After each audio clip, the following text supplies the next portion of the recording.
We'll call the June 5th Public Safety Committee meeting to order. Shall we rise for the Pledge of Allegiance?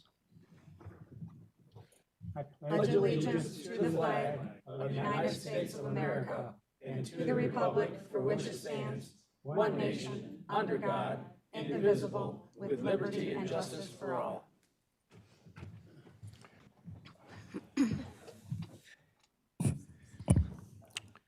Are there any changes or additions to our agenda? We did add one item, item 9C, the approval for a grant application for community corrections. Move agenda as amended. Support. Motion and support. Do we have a vote in favor? Aye. Any opposed? Motion carries. Next item, the approval of the minutes from May 1st meeting. Is there a motion? I move to approve the minutes.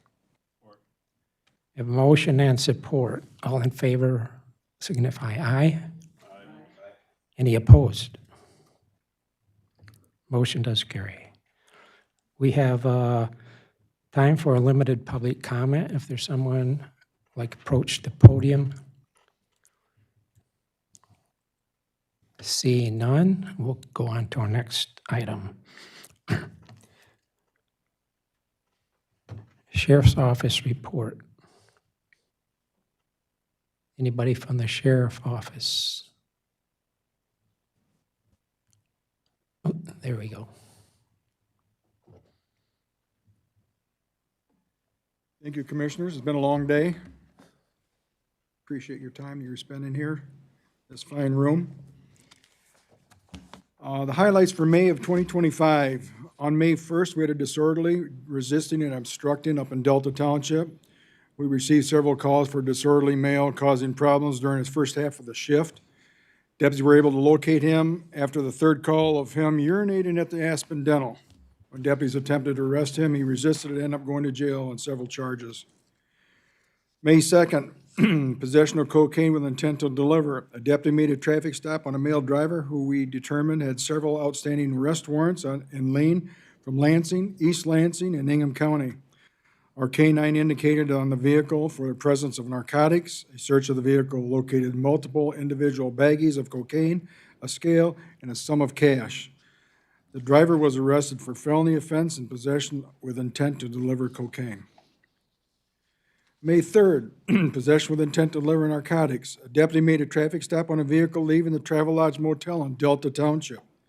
Our K-9 came to the scene and indicated narcotics were in the vehicle.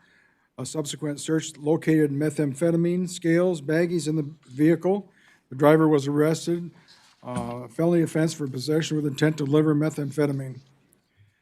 These narcotic seizures and arrests are good examples of proactive policing by patrol deputies, stopping the sale or delivery of narcotics to other prevents related further violent problems and drug overdose tragedies. The value of patrol efforts for public safety cannot be overstated.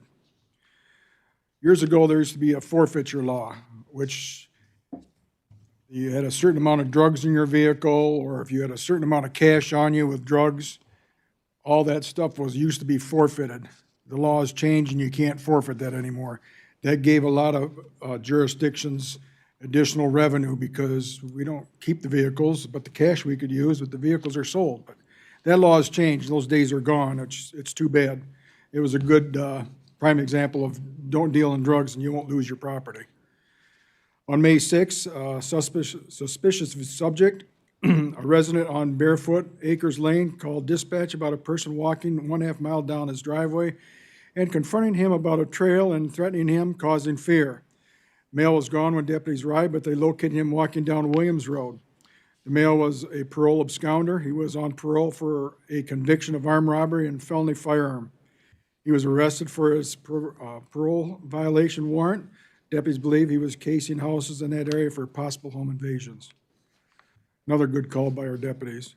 May 8th, a felonious assault. Deputies had been dispatched to a retail fraud complaint, and while en route there, they saw a male armed with 2 knives chasing another male at Marco's Pizza parking lot in Delta Township. The subject was safely secured by deputies. This all started over these 2 males fighting over a female. One was the ex-boyfriend who confronted the new boyfriend in the parking lot. A fight broke out between the two, and the one who was losing the fight got 2 knives and started to go after the other male.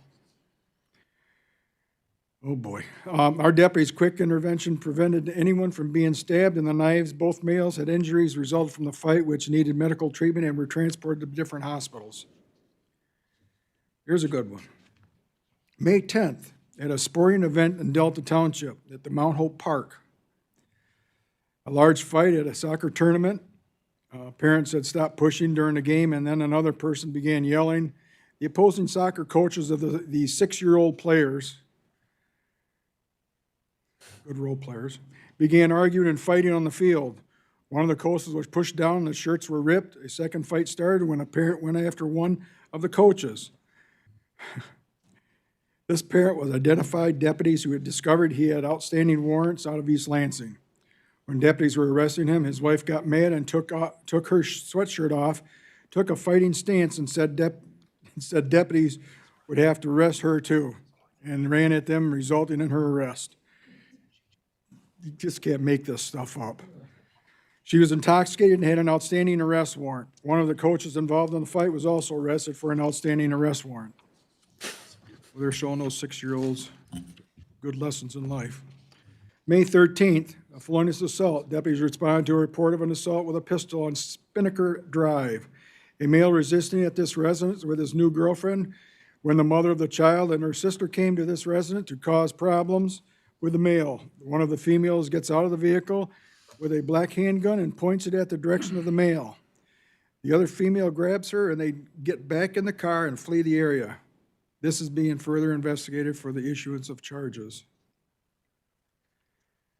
May 16th, a tornado. Deputies responded to a tornado that touched down at Canal and Millet and tracked eastbound for about 1+ miles.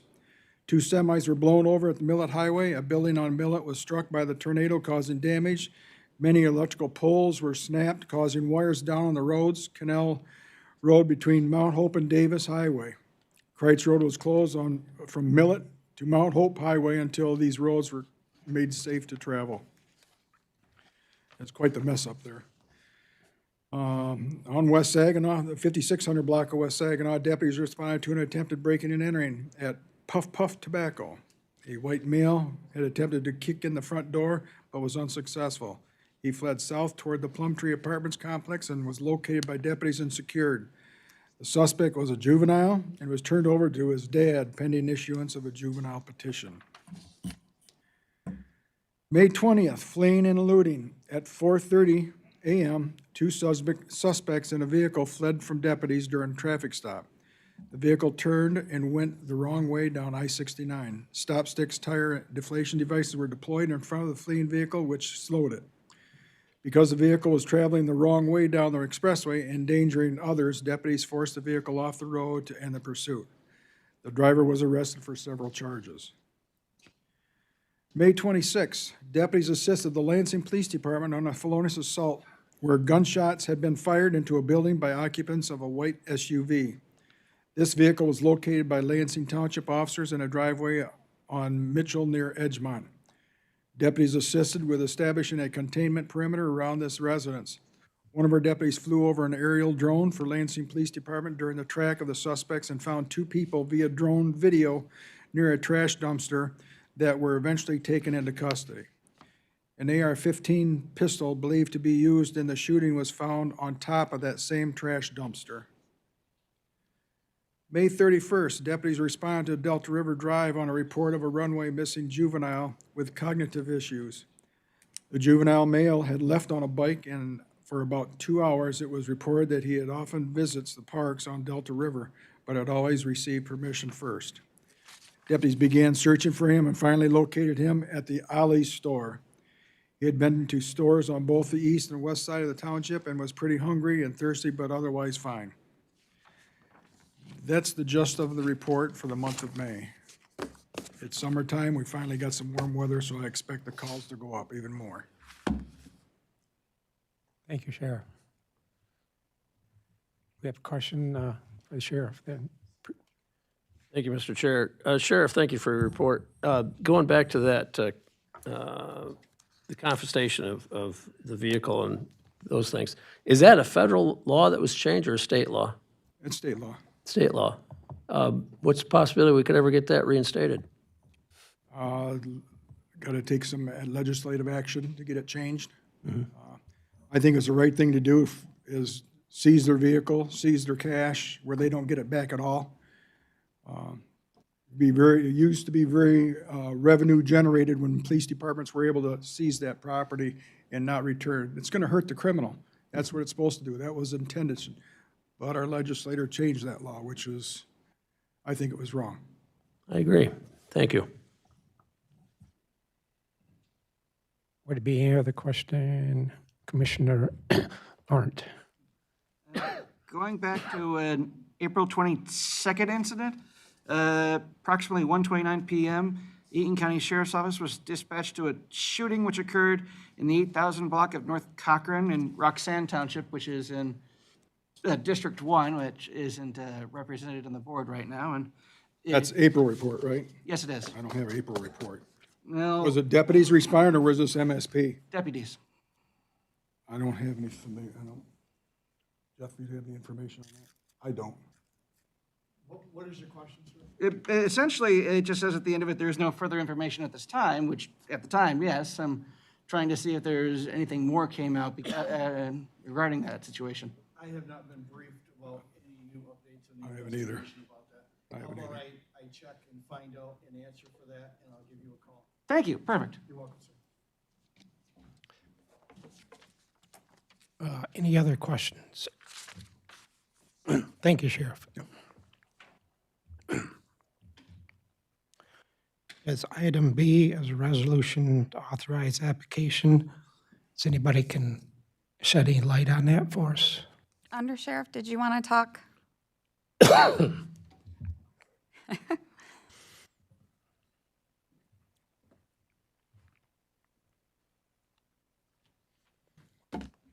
Good afternoon. Controller Sobey, would you like me to provide maybe a little more information, since we have some new members on the board, about what the RSAT program Just a is? description of when it started and Okay. what you do with it. I'd be happy to. In 2017, our former jail health administrator, Bill Jenkins, sat down with me and we started looking at what was happening with national trends and the opioid crisis, which was beginning to rear its head. And we knew it was coming our way. And after a lot of research, met with Sheriff Reich and presented to him the thoughts for our RSAT program. And Sheriff Reich agreed that we needed to do this. And under his leadership, we developed a pioneering program in the state of Michigan using all three of the FDA-approved medications used to treat what is now identified as a disease, substance use disorder, that is a disease of the brain. Their RSAT program was developed to have a combination of behavioral therapy treatments, which had been used for years, but to also implement medication-assisted treatment, which was quickly being recognized as the best way to treat a disease. The idea being that when you have high blood pressure, you receive medication. When you have a mental illness, you receive medication to deal with the symptoms. Now, newer medications were developed that would help increase the odds of somebody that's remanded into the sheriff's custody of actually being able to resume a normal life and function properly. And so this program was developed and largely through a grant we applied for and received through the Burns grant. And in that program, it pays for substance use disorder contractors to come in and work with our inmates who have been assessed. There's an assessment that takes place of the inmates. They have to want treatment, obviously. You can't force that on them. But an assessment takes place once they're identified and accepted into the program. They receive a lot of different services while they're in the jail. And they are assessed by a physician or physician's assistant who is trained in medication-assisted treatment. And if they meet that criteria and they want to accept that medication, then they are part of that component of the RSAT program as well. I want to make it very clear This isn't a soft on crime thing. This is not a coddling of inmates that are in our jail. Obviously, we did our job. They were arrested. Prosecutor did a great job and they were convicted. The courts then played their role and did their job and sentenced them for their crimes to our jail, but now they're in the sheriff's custody. And we view this as an opportunity to return them to the community in a much better state than they were when we got them. Instead of doing nothing and letting them just do their time, now they're receiving positive treatment. It is funded by the state of Michigan, that's why this is in front of you, that the majority of this does come from the federal government through the Michigan State Police. The program has been very successful. We were invited out to Washington, D.C. To present our program with 14 other counties across the nation. At that time, we were only maybe one of 2 or 3 other counties that were actually as advanced in the entire nation. Since that time, our program has been used as a model for other counties in the state. They've come and sat and met with Sheriff Reich and I and with our medical staff that administer the program. And Wayne State University came out and took our program to the whole east side of the state and used many of the components of our program. They incorporated it into their plan and model to get other county jails to start doing this. It is very widespread in Michigan and across the country. And I guess I'm proud that under Sheriff Reich's leadership, Eaton County was at the forefront. We're not playing catch up. Since that time, there's actually federal case law that has come forward and said, if someone comes into your jail, you must continue any medication-assisted treatment that they have been receiving from a physician prior to them coming to the jail. So there's been a lot of jails that have been scrambling to try to build what we have because they know they have to. And you should be pleased to know that based on your support of the grant and the grant funding and the hard work of the people in our jail medical section, that Eaton County was way out in front of it and has been doing good things. And there's been some great success stories of people who have graduated from that program. The recidivism rate or return to Eaton County Jail is very low for the successful completion of the program because we partner with the community providers of substance use disorder. It's a very important concept.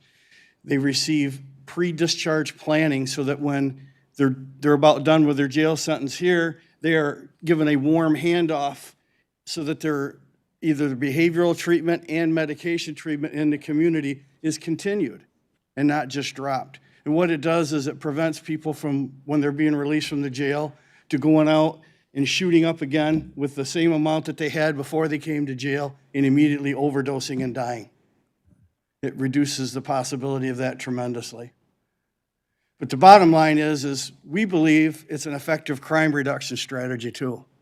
Because when you have people in your jail because they're here because they were shoplifting or retail fraud at businesses, or they were doing home invasions or armed robberies and even assault of violent crime, because we know that goes hand in hand with drug use, right? Well, now they're in our jail, and because now we're doing something very active to get them out of that system and to provide them a way to become productive members of their community again, it reduces crime. So we definitely believe that this is a strong benefit to the community, and it very much is a strategic crime reduction program. Hopefully that gives you an understanding what it's all about. Sorry if that was a little wordy, but I think it's important, particularly for any new commissioners, to understand the importance of it, and I'm pretty proud that the Eaton County Sheriff's Office has a program. Yeah, we appreciate that and the track record that you've had. Very good, yeah. So we're looking for a motion to, I'll move it. I'll let you have it. any question? Oh, second. Any discussion about it? Commissioner Arndt? Presuming that that this passes out of committee today and even passes out of the general meeting, there is still the chance, yes, that at the budget meeting, at the end of the month, we wouldn't allocate the $48,289.25, yes? As I understand, a grant can be applied for when it comes, and the decision whether to accept that then it would have the matching funds. If I'm wrong, somebody correct me, but that's Yes. what I understand. The board has the ability to accept it. So if there was a situation, we wouldn't have to accept it. This grant is not for personnel at all. This is related to, as the undersheriff spoke, so. So the application for this grant doesn't commit us to spending this money at this time, though? No, not at this time. All right? Was it My question. one of you? Okay. Any other questions? We have a motion. All in favor, say aye. Aye. Any opposed? Motion carries. Thank you. Next is our Central Dispatch Department report. Good afternoon, Kelly Cunningham, Eaton County 911 Director. We did have an increase in call volume this month, and it is mostly due to the May 15th storm. In a 3-hour period, we took about 1,300 calls. Of those 1,300 calls, 492 were an overflow from Kalamazoo County. So how the 911 system works is a lot of redundancies and backups. And Kalamazoo was being overwhelmed. They roll over to Calhoun County, and we are the backup for Calhoun County, and they were being overwhelmed, so they rolled over to us. We answered 492 of them. A few of them did make it to Ingham, who is our backup, and a few made it to Clinton County and Livingston, who are both backups for Ingham. So we are meeting with our 911, Next Gen 911 provider, which is Peninsula Fiber Network. They were looking into the issue, and we are all working together to come up with a storm plan. So that if a center like Kalamazoo is overwhelmed, that it doesn't go to Calhoun, then Eaton, and then possibly up to Ingham and Clinton. And what that can kind of look like. So they have new technology that can kind of split a county in half and send it maybe to the neighboring southern county or the neighboring northern county, east-west. So we are working with PFN on that. Also, last month was the Michigan Public Safety Telecommunications Conference. So this is our state 911 conference, and it is put on by Michigan APCO and Michigan NENA, both 911 associations that all of our dispatchers are members of. I am the conference chair for the Michigan APCO, so I run the conference. Also, Brian Jones and Francis DeVetter both were in charge of some technical audio-visual committee, and then myself and Supervisor Holland did present at the conference about the Phoenix project. And the conference is all covered by state 911 training funds, and this year it was in Muskegon. Supervisor Rich Thacker retired on May 31st. So Sam Nierink, she will be promoted in the next coming weeks to supervisor. She's currently one of my telecommunicators. One applicant, Dan Lalone, is starting on June 16th. He comes with some fire and EMT experience, so we're happy to have him starting. And then that still leaves 2 positions. So with the telecommunicator moving to a supervisor position, and then I had one more telecommunicator resign. He is becoming a MSP state trooper. So he is going to the academy in a month, and we will be hearing him on the other end of the radio. So we do wish Nick Smith luck, and we will still, now we get to tell him what to do, so. I am actively involved in the active violence incident full-scale exercising planning process. It's actually in Ingham County, so we have hosted some of these trainings and exercises in our own county. The last one was at Charlotte High School. This year, it will be at Mason High School. So we're not playing a huge role in it, but we're part of the planning process because we have a tri-county AVI team. So. And that is all I have for my report. Does anyone have any questions? Commissioner DeRosa? Yeah, hi Kelly, thanks for your report. I got a call from some of my constituents that they think that the siren at Crandall Park does not work. Have we got confirmation that that's still functional out there?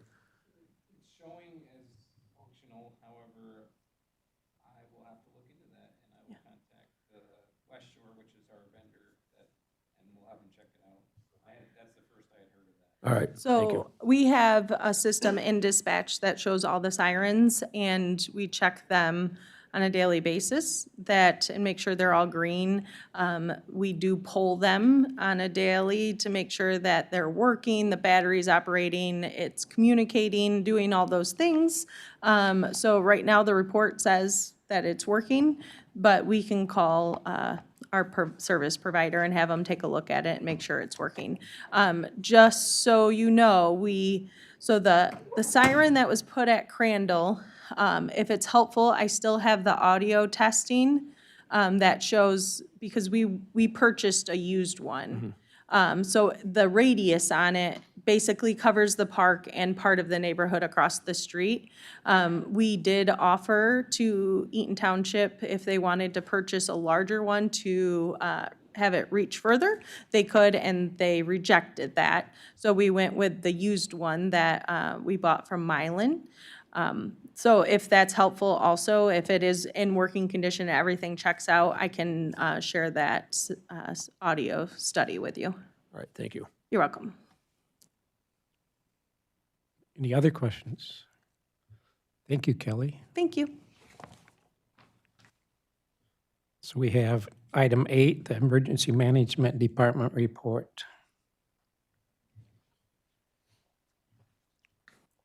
Yep, good afternoon, everybody. Just to expand on that May 15th storm, right? That's time for us to shine, basically, when that kind of stuff happens. So you had your storm come out May 15th. You had your first tornado warning at about 10:59 p.m. at night. That touched your Sunfield Mulliken area. So all the bells and whistles go off to tell people to, seek shelter, seek more information. And then about 19 minutes later, we had our second one. And when the map pops up on the National Weather Service and you see the entire county covered, you get a little nervous, right, when you see that happen. So all the bells and whistles went off throughout the entire county. That resulted in an EF1 tornado touching down just north of the Charlotte area, traversing through Benton Township up into the kind of the major industrial manufacturing area of Delta Township. And so you're following all this stuff, right? All this data, intelligence is coming in from the National Weather Service. And when the National Weather Service says in their chat function that you follow, hey, we've got a debris signature, that tells you something's on the ground, right? And that means it's time to go to work and take a look at things, because when you see that, 72 hours is your clock.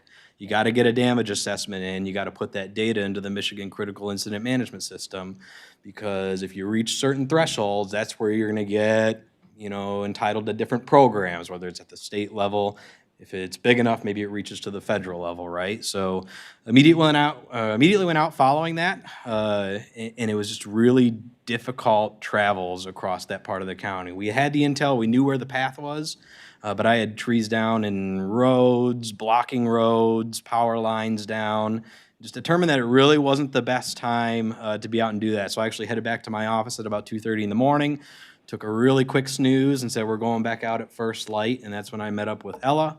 And we met up with Ingham County Emergency Management, as well as their drone capability. And we traveled that entire path based off of what we had on our intelligence. All in all, in terms of our damage assessment, had about 25 to 30 structures that we would label as affected or minor.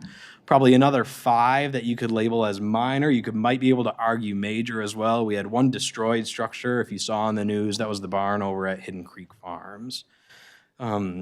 When you start entering all that information in the Michigan Critical Incident Management System, you start talking to other local partners, you start consulting with the state too, like here's what we're looking at, what are you thinking? Do we need to take this further in terms of local declaration for a state of emergency, governor's declaration for request for more assistance? We just weren't meeting our thresholds that we would normally like to see in order to try and escalate things further to go to programs, especially when you don't have uninsured or underinsured losses. It gets really hard to, provide justification for those programs. So we didn't escalate anything further. You may have seen in the news recently, City of Lansing did get did declare a local state of emergency as well as get a governor's declaration. A lot of their dollar amounts that they projected largely came from Lansing Board of Water and Light as a municipally owned power company. You saw Baraga County all the way up in the Upper Peninsula had quite a few road washouts from some flash flooding in that same time frame. Also get the governor's declaration, and then Allegan County over on the west side of the state actually had 2 EF1 tornadoes that did a lot of damages to some of their public infrastructure as well as individual infrastructure. So we felt like we did as much as we possibly could. We tried to find what we could. We ran that path of the tornado at least half a dozen times, and we just couldn't, again, consulting with everybody, figure out that we could make any sort of success on any future moves. So we took a lot of data from it, and there's certainly some points that we can take away to refine some different things and operations that we do. But that's just kind of our update on what that was. All in all, the EF1 tornado, 250 yards wide, traveled a path of about 15.5 miles, estimated peak winds at 100 miles per hour over that 15.5 mile stretch, which for us was largely rural, certainly affected some homes and then got into that Delta Township area, ended kind of in the Groesbeck neighborhood over in the Lansing area. So that's my report on that. Some other training and exercise opportunities that you see within our report as well. I do have one action item within the report. You recall us doing our plan synchronization back a few months ago. There was one plan still kind of hanging out there, though. The one plan that we are required to have according to United States Code. That's our hazard mitigation plan. Goes through a really extensive review process, which we started back in November with the state, and then it goes to FEMA, which has 45 days to review by law. Well, we got that review back, and there was no requested changes, which is pretty cool. That doesn't happen very often. But this plan is basically a highlight of our hazard identification and risk assessment, the 16 natural and technological hazards, and then the human-caused threats that are reasonably likely to affect us here in the county.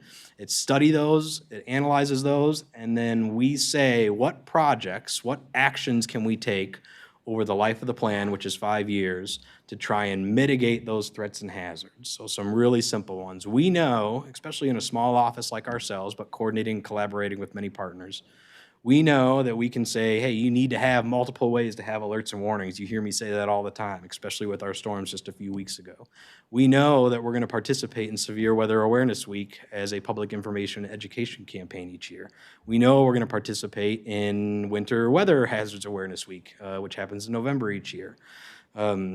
Still working on building capability and capacity to maybe look at actual infrastructure projects, which is getting a little more difficult, especially because they did away with their Building Resilient Infrastructure and Communities grant program at the federal level recently, which was billions of dollars. So we're going to have to kind of revisit that and what that looks like. But there is a multi-hazard mitigation plan as an action item for you to approve, which will go to the full board and be signed off by Commissioner Mott, and then we can actually start taking data down based on our actions that we have listed in the plan. So that's what that is. Good, thank you. So the action item, we would need a motion and second for that resolution. I'll make the motion. Support. Motioned and supported.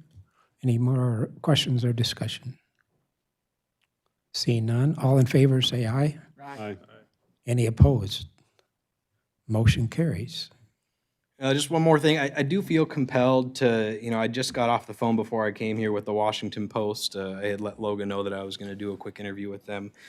The Federal Emergency Management Agency has been in the news a lot the last few months, continues to be in the news. We've reached hurricane season, which is kind of that season that everybody takes a look at starting June 1st, right? And I just want to stress, and I stress this in any time I talk with somebody, I mean, emergencies and disasters are locally executed, state managed, and federally supported. If you look at your community, and that's a four-legged stool, right? You have to have a culture of preparedness amongst your citizenry as one leg. You have to have a strong local and state emergency management capability as your second leg. You gotta leverage the private sector because they can just move so much faster and have so much more infrastructure than government. as your third leg, and then you have to rely on federal support if it gets that big, right? That's your fourth leg. So we see a lot of value in our federal partners, and that's been the conversations that we're having and the kind of meet, educate, advocate, repeat model that we're going after right now. I feel like that we've done that over the last 7 years with yourselves, with state officials, federal officials as well, and that's what we're going to continue to do. But I just feel compelled to say that we have a lot of value in our federal partners, and look forward to continuing to work with them. But there's certainly some uncertainty about the changes, but we're going to, advocate and educate about, what we need, and that emergency management really is non-negotiable at all levels. So that's all, unless there are any other questions. No, I don't believe so. Thanks a lot. So our next item be number 9, the trial courts, their reports.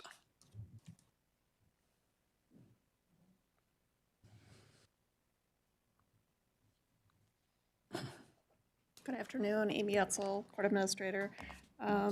We have one resolution we're requesting. We are looking to contract with the Attorney Magistrate for our district court. That position's been open since early this year. We are requesting to hire Mr. Joseph O'Connor. He's a resident of Eaton County, which is a requirement for the position. He received his Juris Doctorate from the University of Detroit Law School and has been a member of the State Bar since 1985. He would be performing magistrate duties on a 1 full day a week basis, along with some additional hours that would be at the discretion of the district judges for scheduling and coverage, and then some flexibility for after-hours responsibilities as well. So this is a little different from what we have done in the past. We certainly understand the budget issues going on right now, but certainly feel like bringing this to the commission is needing for the district judges to have some relief in their schedules and to be able to move along some of the cases that we have accumulating in the district court. So we are asking the committee to approve and recommend this to go to the full board, and thank you. Any questions for Amy? So this is a new position, correct? This isn't a new position, so it would be the attorney magistrate. So historically, it was a part-time position. Okay. So we are looking at a contractual basis. So this would be simply hours paid for hours worked. It would have no benefits and a reduced number of hours than we historically have used for the magistrate. Okay. I'll be looking for, another question. So what's the total cost of this position? So the total cost, Annually? sure. So historically, our costs for not including benefits was about $50,000 for the part-time magistrate. So this would, on average, cost about $18,000 per year. Thank you. I'll make the motion. We have a motion. Is there a second?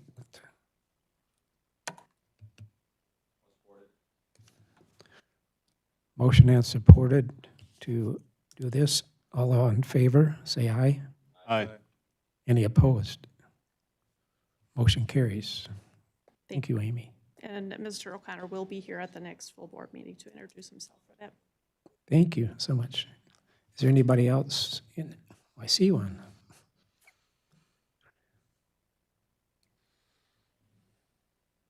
Good afternoon, Commissioners.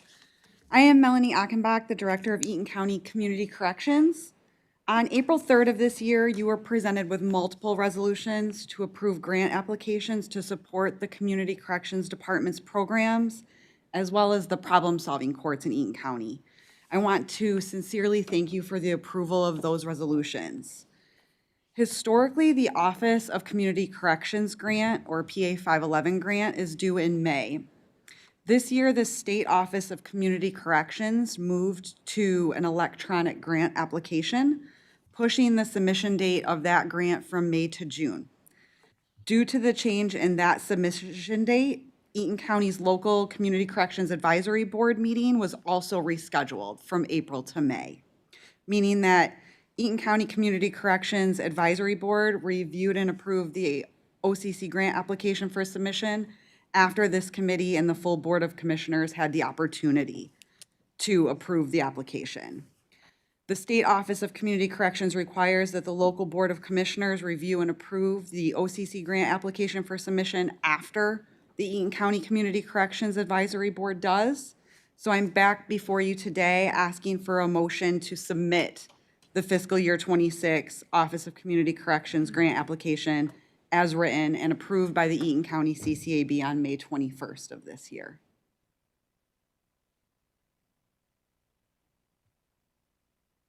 So any questions for, on this topic? So we're looking for an action item. Oh, go ahead. So there's Commissioner Haskell. no other changes language-wise from what was passed before? No, and I actually don't even need a new resolution. Okay. The resolution was to apply for the grant. I'm just asking for a motion to submit it. I'll make the motion to submit the grant. Thank you. Support. We have motion and support to submit this grant. Any other discussions? Shall we vote all in favor, say aye. Aye. Any opposed? Motion is carried. Thank you very much.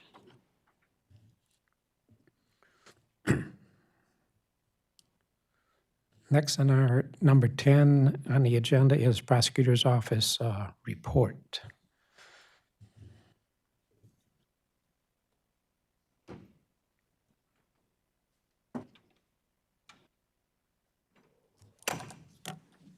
Good afternoon, Chairman, Commissioners, Doug Lloyd, Eaton County Prosecutor. A couple items today. For my report, I will just give one highlight just for the chairman and the commissioners to think about. Right now, I have 7,401 open cases. That means they run from screening all the way to not being completed in the court system. I'm currently down to 9 attorneys at this point, so I'll let you do the math of the amount of work that my attorneys are attempting to do. One other number is that I find important is that hearings notice to attend, meaning these were hearings that the court put on their calendar in order to actually have us appear at, was 638. Difficulty with my office is that my staff is going to court more than 10 hours a week. They're going to fall behind in the work. For all of you who went through high school or college, you realize that when you went to school, you then had to go home, especially in college, and study for usually more of an amount of time than you actually spent in class. So if my attorneys are having to write motions or read pre-sentence reports or do anything else of actual cases that we've already charged, they're averaging probably for 10 hours of court, 20 hours of preparation time, leaving them 10 hours left in a week in order to attempt to take all of the cases that are being submitted by all the jurisdictions for us to review and determine if we're going to charge. Because remember, these cases that are in the court system, they're only there because I actually issued a case.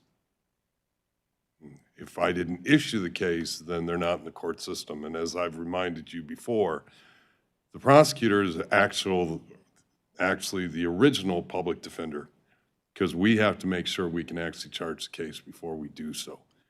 And if we can't, then it's our responsibility for it to never enter the court system. But yet we still had to take the time to actually review it. So that's a couple of highlights. I'll move on for you, Chairman, that we actually have 2 resolutions today. The first one is for the Crime Victim Rights Service Grant, if I might take an opportunity on that. This is a grant that we've had, and I will have to ask Controller Sobey to probably use her history, but it's been here for as long as I've been here. It's a state-run grant.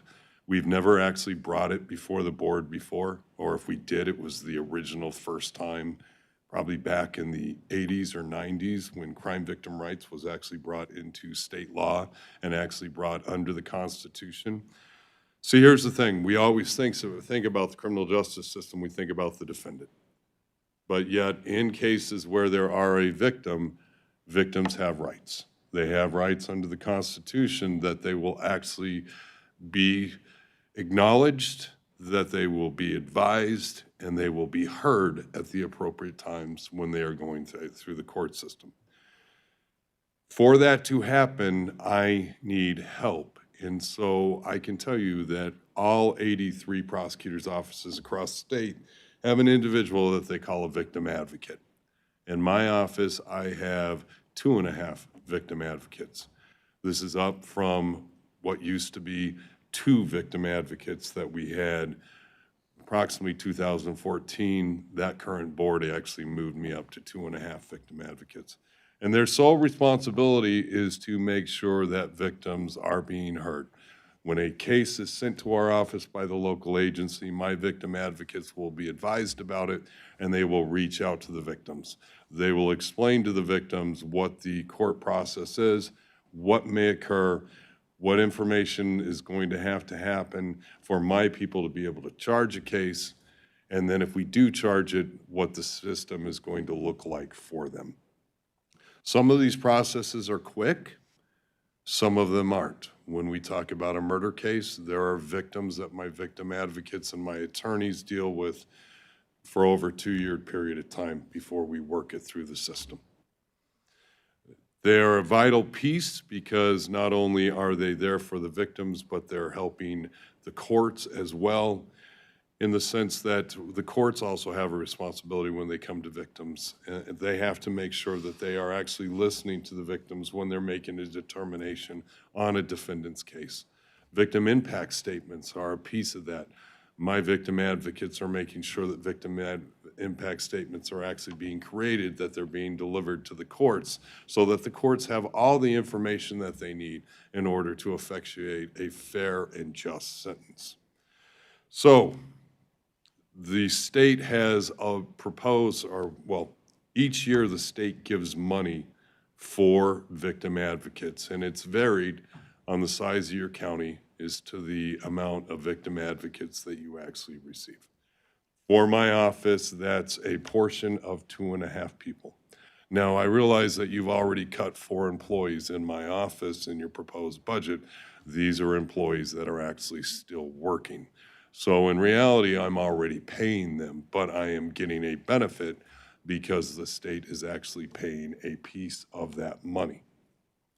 So while strange, because I've never had to do this before, I am requesting that you actually review the resolution and that you pass a motion passing it to go on to the full board so that I can continue on with the process that will be coming out in the next couple weeks for us to continue with this grant that we have had for as long as I've been here, which has been 25 years. Questions? Let's go ahead. Commissioner Toomey. I'll be quick, I promise, No, Commissioner. you're fine. So for both of these are just applications, right? So we still No. have to approve the Well- funding. If it, I was keeping them separate for a reason, because in reality, I would call one a continuation. I've had it forever. I mean, it's just one of the things that each year we get told what our allotment will be. I believe the number last year was like 157,000. That was paying a portion of the 2.5 victim advocates.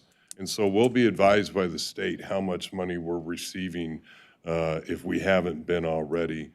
And so with that, it's more of a continuation thing. If you were to say no to it, I'd be really shocked and surprised if you were to do that. But if you were to say no, these are still employees that I employed. So really the only thing, do you want to hop in, Controller? I'm so sorry. I do, because I want to make sure that you understand how some of the grants work. In the case of this grant, and there are many others, and I can include the friend of the court and the prosecutors for paternity cases, those are required. So they have to perform these responsibilities. So not taking this grant money creates a greater cost. Now, level of service may go down if you don't take the grant funds, because they may have to cut and have a lot of different staff performing, but these are responsibilities that, again, are required. So any cuts that you make are a direct hit to the county's general fund, if that makes sense. understood. Okay.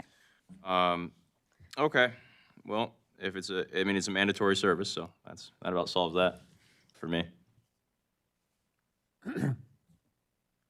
I was just going to say, I make a motion that we authorize the prosecutor's office to apply for, or submit the application for the Crime Victims' Rights Service Grant. Motion and support. Is there some discussion on this one? Go ahead, Commissioner Haskell. Just for the first now therefore be it resolved section, we got the number of 156,885.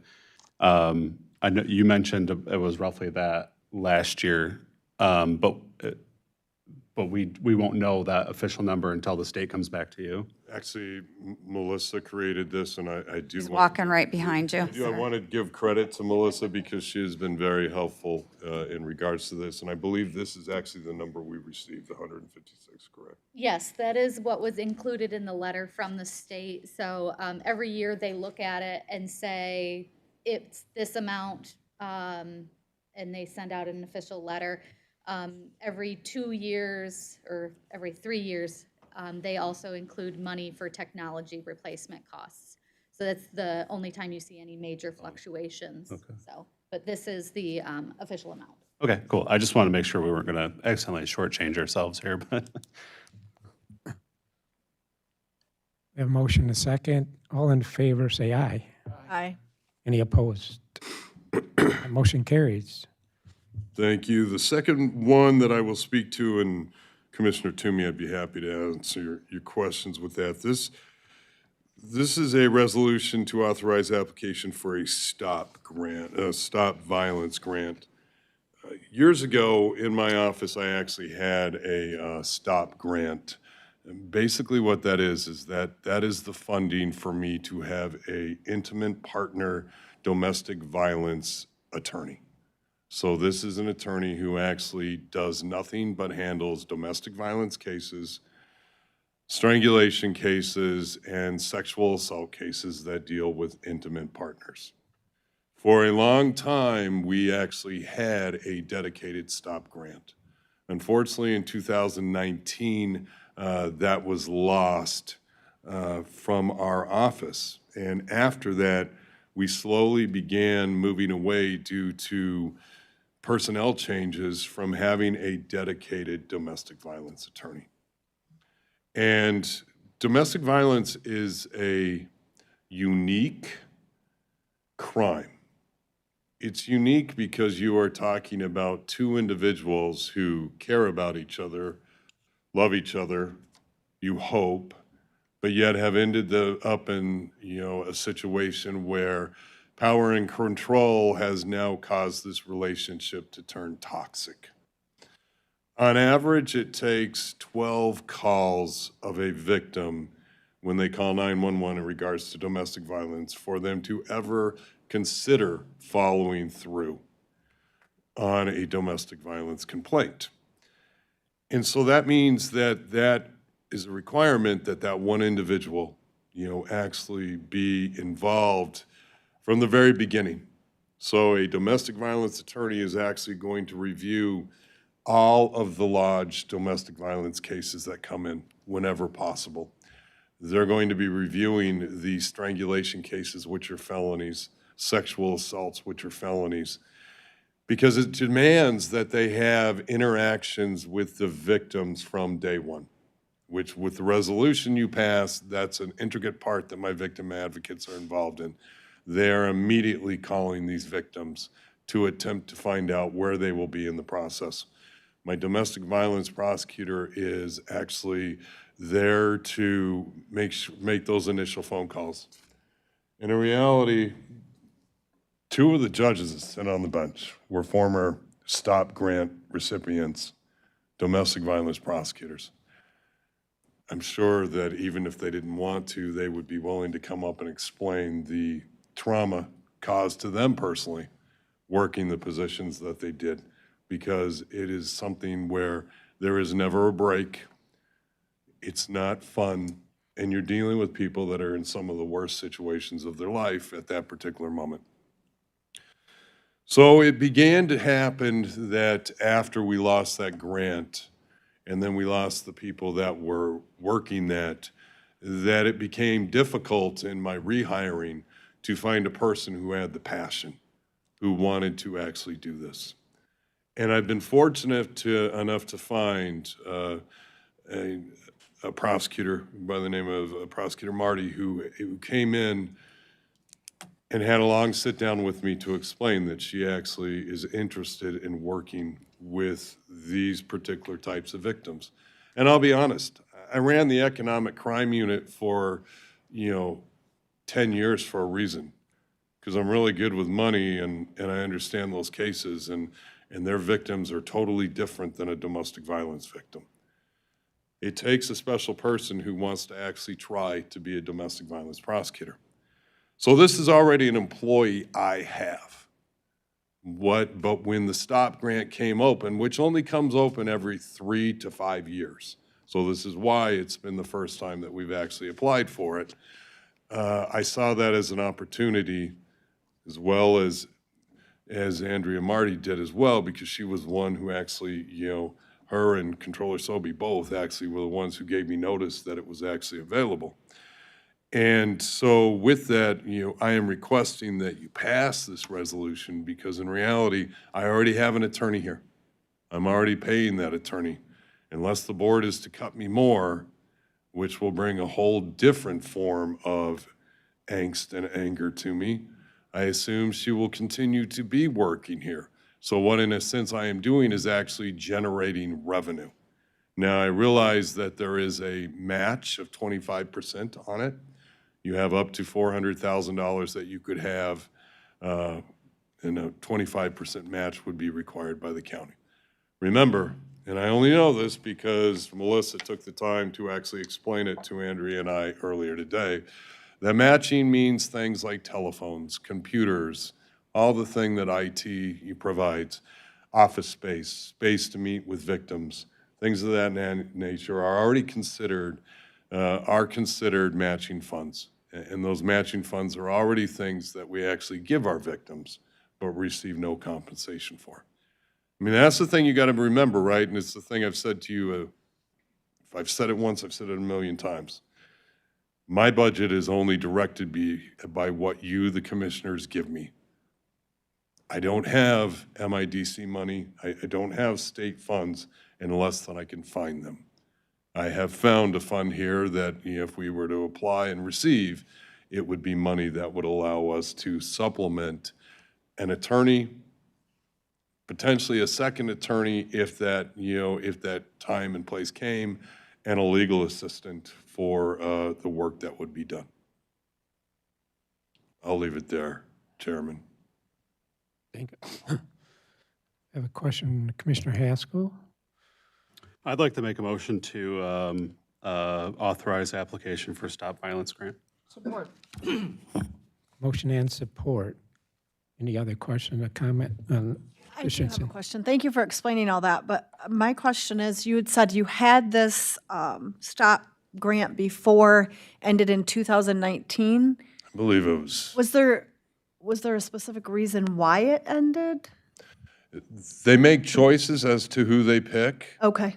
And they chose at that time to actually go with Safe Place out of Calhoun County. And there is a difference now in the grant than the way it was. In the old days, it actually had to be a large organization, such as Safe Place out of Calhoun County. And we were a pass-through.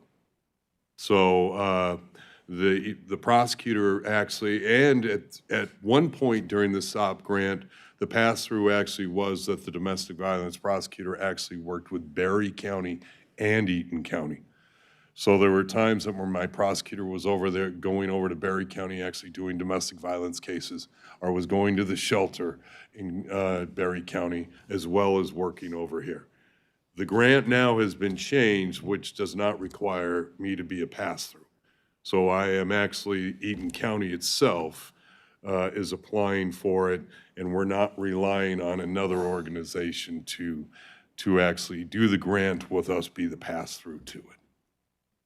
Thank you. Does that make sense? Yes. Okay. Thank you. Thank you.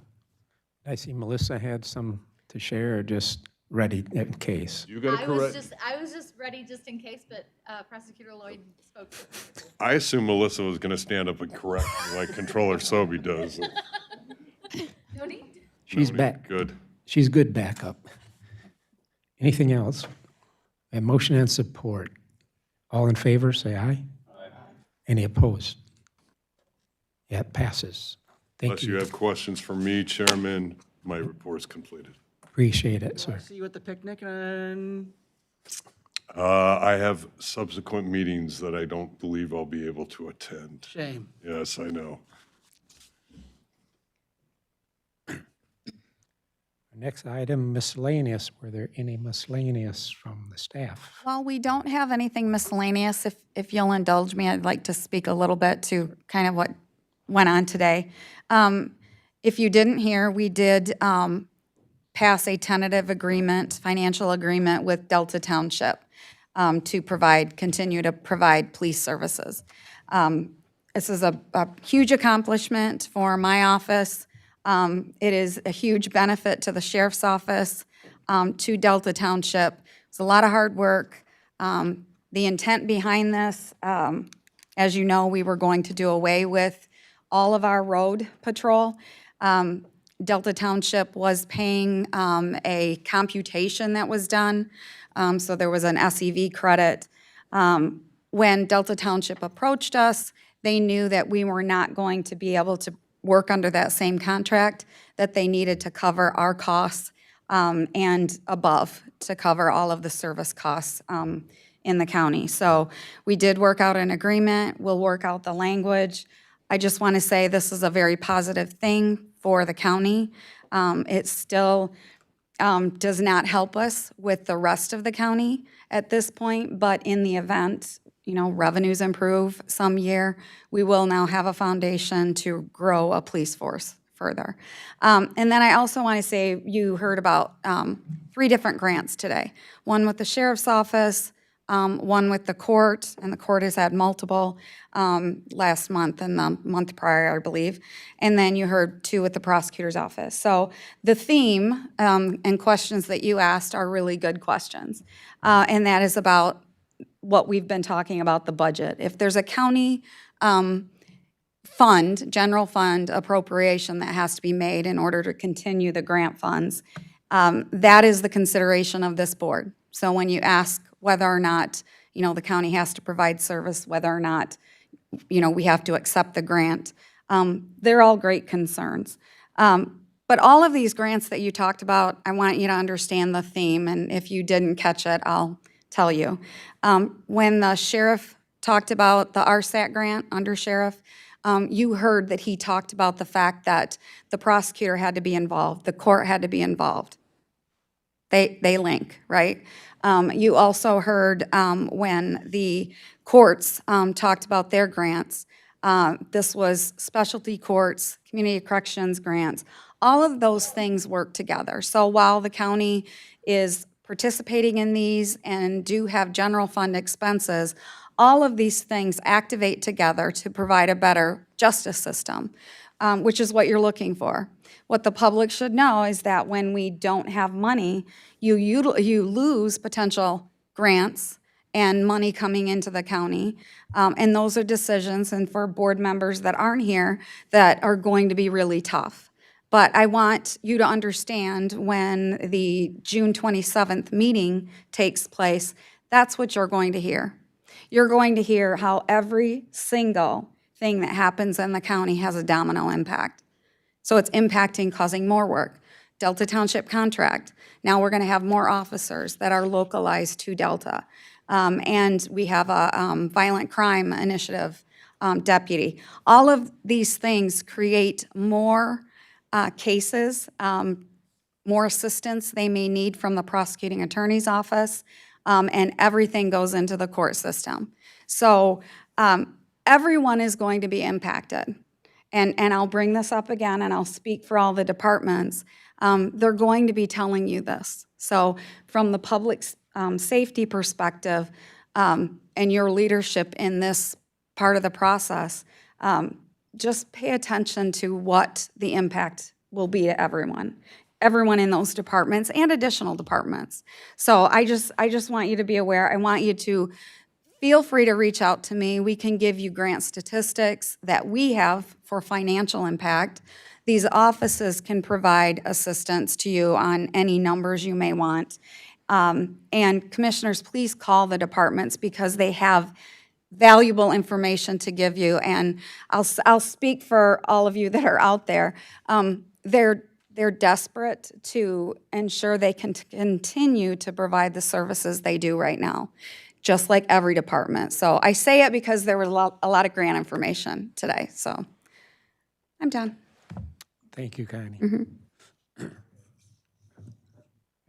I don't know if this is appropriate time to bring this up, but when we were in the previous meeting, there was a request to the state for the animal control building to be funded. Can someone give me some more information on that, where it's at? Is it, so we just talked to a legislator, or is there actual legislation? Is there, like, what's the status of that? So right now, it has not gone through appropriations. That's what we're asking to happen, for it to be pushed through. And we've had some really good conversations. Logan has been talking. He's on this on a pretty much a weekly basis. Well, now it's daily.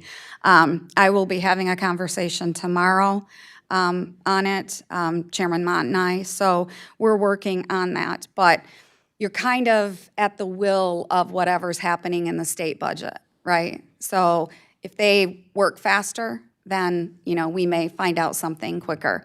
But it's likely we wouldn't know about that until approximately August. Logan walked in, so I didn't know if you had questions on that. But Logan, do you want to just talk about it? Because it is an important piece of anything and any continuation with animal control. So if you just want to talk. Yeah, I wasn't sure how much you had already said, but Angela Whitwer, Representative Whitwer, sponsored our application for $2.5 million for animal control, which is our biggest issue with maintaining that service, as we know. And so at this point, she sponsored it through, so now it's in the hands of the Senate. And so right now, it's the effort is to work with our representative in the Senate to figure out how we can make that application either palatable if it's not as palatable right now. And so pretty much daily, we're in discussions around what this could look like and reaching out and trying to figure out times to sit down and make it more palatable, or figure out what else can we leverage, or how can we reframe what this is going to look like, because there is a groundswell of public outcry and support for that service. So at this point, it's a hurry up and wait, but don't sit on it too long. Basically, for us on our side of things, we need to not only apply pressure to our representative, but work with them to figure out, because they have to get it passed too, so. I don't know if that answered your question, Connie. I only heard the first part of what you said. Yeah, no, that was. Okay. I just was curious where it was at. Yeah. Yeah, I should have more information, I hope, by Ways and Means next week. Not whether we got it or not, but where we're standing. Oh, we also, I'll talk more about at Ways and Means, but we applied for several different applications with the state and the Fed. So right now, Congressman Barrett, Representative Slotkin, and now Senator Slotkin and Senator Peters have sponsored our application for security improvements and enhancements at the complex. So that'll be roughly $500,000 for a new camera system, security, emergency lock, penetration and vulnerability testing for our cybersecurity and server elements, which I'd have to ask Eric Daly to explain better, as well as security tint on our windows and security bollards at all of our entrances, which would prevent vehicles from being able to drive through, basically. But that goes to show that's another process that will take even longer to hear about than what the state is doing. So we wouldn't know if we receive that burn discretionary grant from the federal government until probably the end of this year, depending. Thank you, Logan. We come now to a portion of a limited public comment. If there's someone like to come up and speak. I do not see one. Oh, you're not out in the public, sorry. Any commissioner comments? I can speak. speak for the, or to the public. I just wanted to let everybody know that Angela Whitwer will actually be at Charlotte City Hall tomorrow morning at 10 a.m. So if she's doing like a little public like meet and greet talk type thing. So if there's concerns, that's one way to meet up with her. Sure. Any other commissioners have comments? Looks like we will adjourn. Thank you, everyone.